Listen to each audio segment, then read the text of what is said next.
Rabotai, with the permission of Hashem, the Parsha of this week is the Parsha of Tum'ah, the impurity that a woman had when she is Nida.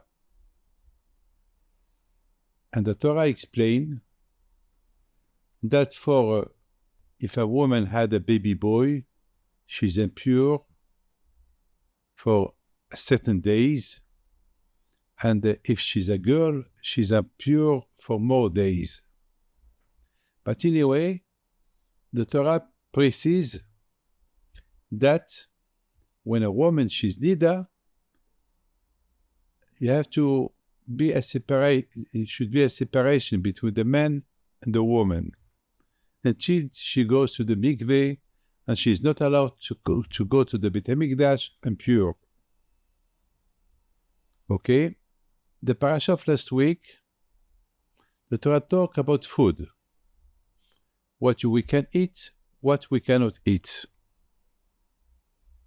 There is certain animals that we're not allowed to eat, and there is certain animals that we can eat. And the question is, what it is the problem of Hashem if a woman, she's nida, that we're not allowed to touch her? What the problem of Hashem? Why Hashem did that? Should be a separation when a woman she's nida, and why she need to go to the mikveh, and why for a woman she's impure more days than if she has a baby boy. Of course, this is something that Hashem has a reason. But I was thinking that the Torah wants to teach us something incredible. That if we want to be kadosh, if a Jew wants to be connected to Hashem, if really a Jew wants to be really always be the Eved Hashem, the slave of Hashem, not to be the slave of himself, the slave of his own ways, his ta'avot, the slave of the Yetzirah, the slave of food, the slave of woman, the slave of all kind of thing. So Hashem, He give us an idea. What to eat, what not to eat. Hashem wants that a man should be a mesh. Ezu gibor hakovesh et yitzro. Who is the strong man? A man who controls his Yetzirah. So Hashem, He wants us to control the Yetzirah of woman.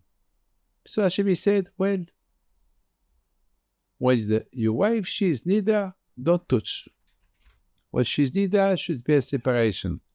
When she had a baby boy or a baby girl, so the separation is going to be a little bit longer.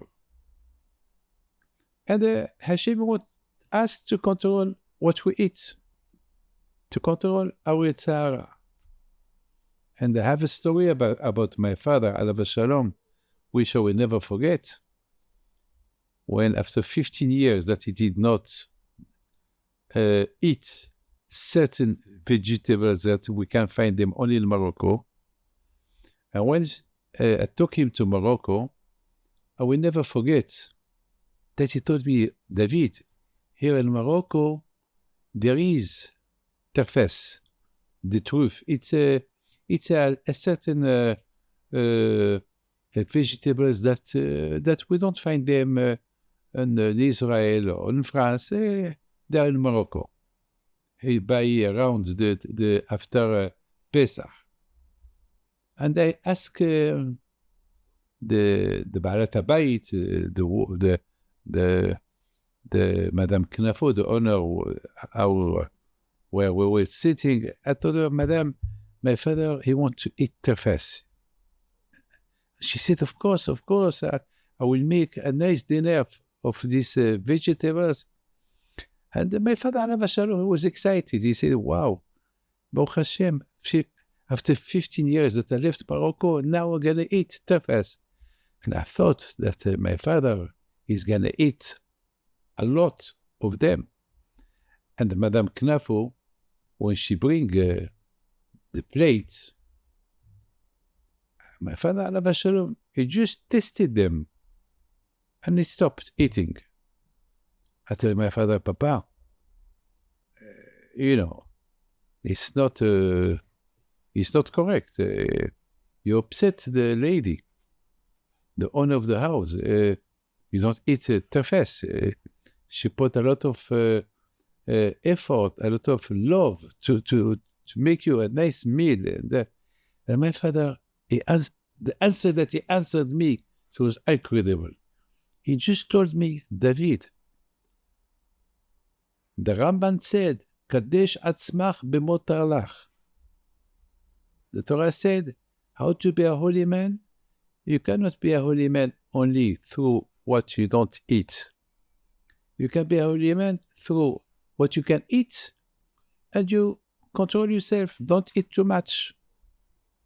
So, yes, 50 years I didn't eat tefes.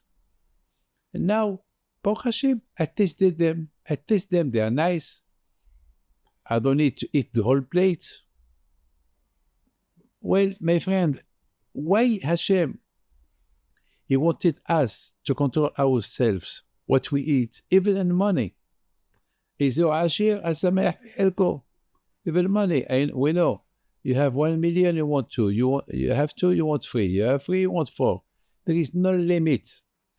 If you are billionaire, you want to be twice billionaire. You have trillions. You want more than there is no limit. Just the Torah wants that the person should be limited. Limited on food, on women, on money. I mean, you have to be satisfied. And that was a lesson that I learned from my father. And I looked at him, I told him, but, he said, David, there is no but. I know myself, I have to stop. If I carry on eating, I will finish the plate. And I don't want to finish the plate. I mean, people think, the Ramban said, people think by not looking at something that it's forbidden to look, so you did a big mitzvah, you become a holy man.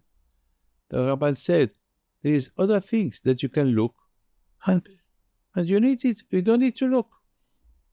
You can look only something that can bring something to your soul, something to your body, something good to yourself, but just to look something for no reason. There is nothing to get from that, so why you have to look? I mean, I'm sorry to tell you this. I know somebody that he had a bad breath, very bad. He's somebody that's very, very, very wealthy man. And I asked him, did you eat? He was talking to me, He said, Rabbi, since yesterday I didn't eat. I told him, but you have to eat. He said, well, time is money. I was so busy, so busy, so I had no time to eat. I told him, you have no time to eat? Did you pray? He said, yes, I prayed. Yeah, of course, I put tefillin. And I told him, how long it took you to put tefillin? He said, I just did a bracha. So I said, for money, you have time. For food, you don't have time. And for Hashem, you don't have time. So if you die, to who you going to leave the money? You don't enjoy the money. You don't enjoy yourself. And you don't make Hashem to be happy with you. So, my friend, the Torah wants to teach us how much we have to control ourselves when it comes to food, what to eat, what not to eat. The Torah wants to give us, something to learn, how to control ourselves, even with our wives. That my wife, she's permitted to me. But control yourself. When she's nida, control yourself. When she's not, even when she's not nida, Pekabut said, "Bishtu amru, kalvahomer bishtabu." Even to your own wife, it's better to avoid to talk too much. So, if you with your wife you're not allowed to talk too much, so can you imagine the wife of your friend that you have to control yourself not to talk too much to her? So, chas v'chayila, you will not have bad thoughts. I mean, I don't mean don't talk to when our rabbi said don't talk too much to your wife. Of course, you have to talk to your wife. If you don't talk to your wife, with who you're gonna talk? But sometimes there is a stupid talk, and we know with our experience, when we talk too much, we fight after. So sometimes you have to be careful what you talk. I mean, even with the wife, you have to talk what is necessary. Sometimes you might talk, you may have a conversation. From that conversation, you have a fight, and from the fight, you can curse your wife, or your wife, she would curse you. Then she would talk about your mother, or you would talk about the mother, and there is a divorce. All this why? Talk too much. Shidika Zahab. I mean, it's good to talk, of course, it's your wife, but you have to talk what is necessary, what is not necessary. Better choose about what you can talk. You have to choose about what you can talk. So, my friend, the parasha of this week, the parasha of a woman, how long she's nida, how many days she must count. So I was thinking today, about Sfirat HaOmer. Since Pesach, we count the Omer.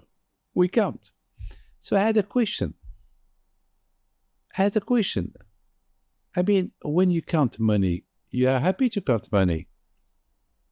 When you count days till Shabbat, you are happy because Shabbat we rest. Anything that is value, you count. You are happy when you count.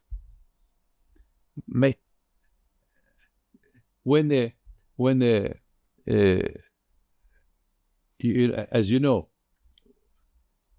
when Moshe Rabbeinu, he went to the Shamayim, the Jewish people, they were counting days. What time Moshe Rabbeinu will come back for the Shamayim to give the Torah to the Bnei Israel. They were counting days and days and days. Unfortunately, the first counting was very bad. They count very bad, and then they didn't go to cough. But the third time, when he went to the Shamayim to bring the Torah, they were counting from the month of Elul till Yom Kippur, 40 days. They were really counting each day without making a mistake. And then Baruch Hashem, HaKadosh Baruch Hu, he was very happy with them, and he gave them the forgiveness on Yom Kippur. So, my friend, what I don't understand is why this Sfirat HaOmer that we do were sad. Because the Talmidim of Rabbi Akiva, they die. I don't understand. I mean, why we count the Omer from Pesach till Shavuot to receive the Torah? So to receive the Torah, we should be happy. We have to count days with happiness. But we count days with sadness because there is no Chatuna, there is no wedding, there is no Bar Mitzvah, there is nothing. We know, my friend, that all the reason why the Jews, they left Egypt to receive the Torah. So we should be counting very happy. Look, when somebody wants to get married, somebody that he had a kala, he wants to get married, so the kala, she count days, the husband, he count days, they're happy to count. They are not sad to count days, they're happy. My friend, when a woman count the days to go to the mikveh, each day it's important for her. She's happy to count days, so she will be clean for her husband, to have children, It's not... So, my friend, what I don't understand is how the Sfirat HaOmer, the children, the students of Rabbi Akiva, they pass away. And so we count the Omer, but we are sad till our brothers Ashkenazim, they don't get married till after Shavuot. With the Sfaradim, we stop at Lag BaOmer, but anyway, from now till Lag BaOmer, we are, we don't shave, and there is no bar mitzvot, no chatunot. Why? What is the reason? I mean, look, we should be happy when we count the Omer. Look, when Nadav and Abihu, when they passed away, it was the 8th of Nisan, during the inauguration of the Mishkan. And during that time, even that Nadav and Abihu, they passed away, Hashem, he said, oh, don't stop the simcha. Don't stop the happiness. Carry on. And each day that till the end of the inauguration, the Jewish people, they were very happy. Of course, the day that they passed away, they were sad, but after that's it. And even Aaron HaKohen, he was not allowed to be sad.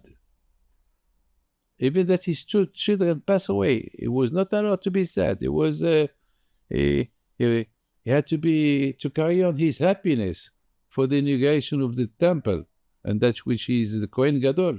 So, my friend, we have to understand why we do Sfirat HaOmer, why the rabbis decided that we have to be sad. Okay, why we don't do the Avilud, why we don't mourn the death of the Talmidim for Rabbi Akiva another day, maybe after Shavuot. What the problem? After Shavuot. So why during the Sfirat HaOmer, between Pesach and Shavuot, that instead of prepare ourselves to receive the Torah, we are sad for the death of the Talmidim of Rabbi Akiva. This is the question that I had. My friend, I have to tell you something. You know Shlomo HaMelech, when he did the inauguration of the Beit HaMikdash, the Jewish people, they were so happy on the inauguration. You know what happened? When Kippur came, he told them, we don't fast on Yom Kippur. Can you imagine? Kippur, it's carrot. If you don't fast on Yom Kippur, it's no good. We have to fast on Kippur. And Shlomo HaMelech, he said, no. The happiness, we carry the happiness, we don't stop from being happy. And you know what happened? A voice from the Shamayim came and said, after the inauguration, that Hashem forgive all the Jews that they did not fast on Yom Kippur. So you see, my friend, even on Yom Kippur, the Jewish people, they did not stop from being happy for the inauguration of the Beit HaMikdash. So why, for the death of the Talmidim of Rabbi Akiva, we have to postpone all kind of happiness for them? I mean, can you imagine stopping a wedding, not to get married? I mean, it's so good to get married. Here the Torah said, no, don't get married. Don't get married during this time of we count the Omer. So, my friend, why this counting of the Omer that's supposed to be done on happiness, we don't do it on happiness? My friend, the reason is midot. The rabbis want to teach us what the purpose to receive Torah if you have bad midot. Why the student, the Talmidim of Rabbi Akiva, there were 24,000. Why did I? They did not respect each one to the other. There was a missing of kavod, respect. I mean, if each one thought he was a special one, yes, each one is a special, but without forgetting that the other one is always special. This is the most important that you should know. Every Jew is special. Every Jew is very, very special. But don't forget, the other Jew is no more or less important than you. Yeah, special, but don't forget, the other one is very special. So you have to give him kavod. Don't think only about yourself. And this is what the rabbis want to teach us. To receive Torah, if there is no midot, if there is not good qualities, your Torah is no good. The Torah wants that you should have good quality. And because between Pesach and Shavuot, we count the Omer, and we prepare ourselves to receive the Torah, you have to remember, receiving the Torah without having in mind that your friend is important than you, or more important than you, so your Torah is nothing. And this is very important. You know, a way to receive the Torah, it's not only by counting and remain a good person, a bad person. Counting days to receive the Torah, and as well, being a good person with good qualities. And this is why we count. Yes, we count the days to receive the Torah. Yes, we are happy, but if we can avoid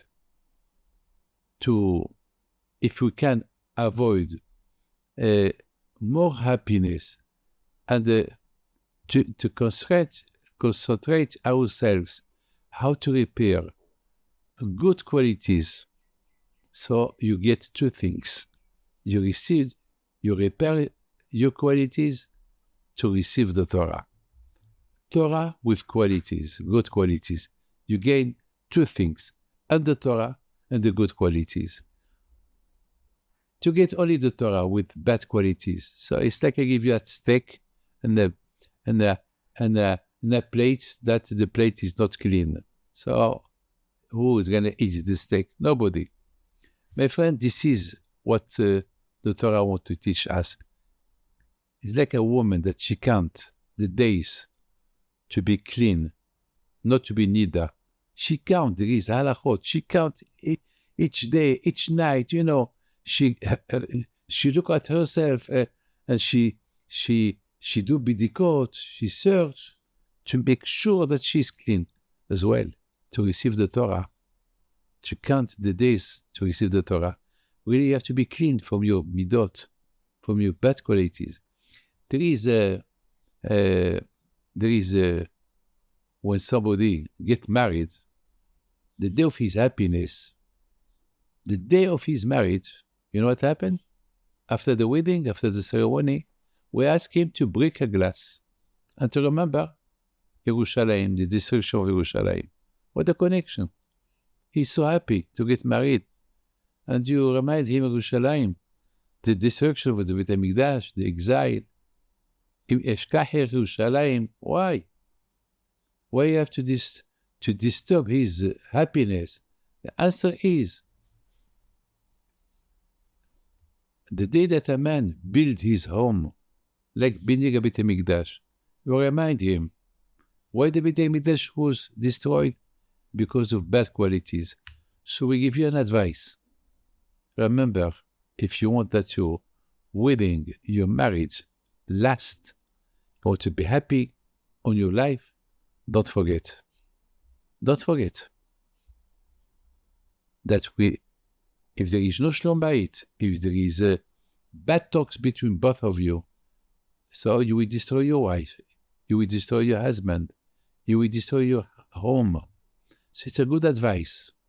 For this good advice, we advise the couple to remember the Churban Beit HaMikdash, the destruction of Beit HaMikdash. So my friend, as you know, this is something that all of us, we should know. And this is, my friend, HaKadosh Baruch Hu give us mitzvot to be a better person. He didn't give us mitzvot to be just to give us, to hurt you. No. He give you mitzvot to be a better man. How to control yourself, how to control your eyes, how you control your envy, your ta'avot, how to control your food, how you control your behaviors, how to be a good person to receive the Torah, not just to receive the Torah and that's it. No. Without good qualities, there is no Torah. As the Torah said, when the Jews arrived to Har Sinai, the Torah said they were belev echad k'ish echad. They were like one person. They were like one person. What that mean? They were be'ahdut. They were with love. So now this is Kabbalat Torah. Kabbalat Torah, to receive the Torah, it's how you receive it. I mean, my friend, to receive the Torah, Hashem gives the Torah, but Hashem wants you to receive it. And to receive the Torah from the one who gives you the Torah, you have to be clean. Otherwise, what he will give you is like he give you nothing. It's like you didn't get nothing. Hashem give you the Torah, that's with the condition that you are clean. Otherwise, it's a problem. My friend, this is something incredible. Counting. We count only something that we love. We don't count something that we don't love. And counting the days to receive the Torah, it's to feel the love of the Torah only if there is good qualities. And that's why the rabbis give us an advice. Now that we have this bad situation, that the Talmidim of Rabbi Akiva pass away between Pesach till Shavuot, because they did not respect each one, so it's the time to do something. It is the time, it's a good advice. Even that we have to be happy to receive the Torah, but it's not worth it to receive the Torah if you have bad qualities. So better remember each day that you don't shave. Remember each day that you postpone your wedding, not to get married during those days. That we have to prepare ourselves to receive the Torah. So Be'ez Hashem, with the help of Hashem, HaKadosh Baruch Hu, will give you bracha v'atzlacha and bri'ut, and Be'ez Hashem. And I would like just to tell you one thing. My experience teach me that when I learn Pirkei Avot during between Pesach and Shavuot, that give me a lot of chizuk, how to behave well with myself, with others. And that's where the rabbis give us Pirkei Avot to read Pirkei Avot between those 7 weeks. So it just, it's like it's like advice how to behave, because the Torah, it's you get the Torah only through good qualities. Most of the mitzvot that Hashem give us, it's how to be a good person, how to control yourself, how to be, and of course, how to be a good person, not only between yourself and yourself, and between yourself and Hashem, but between yourself and others, between you and your wife. You, as a Jew, you are not here just to live. You are here for a reason. So, Be'ez Hashem, with the zechut of Rabbi Chaim Pinto, be with you. Amen.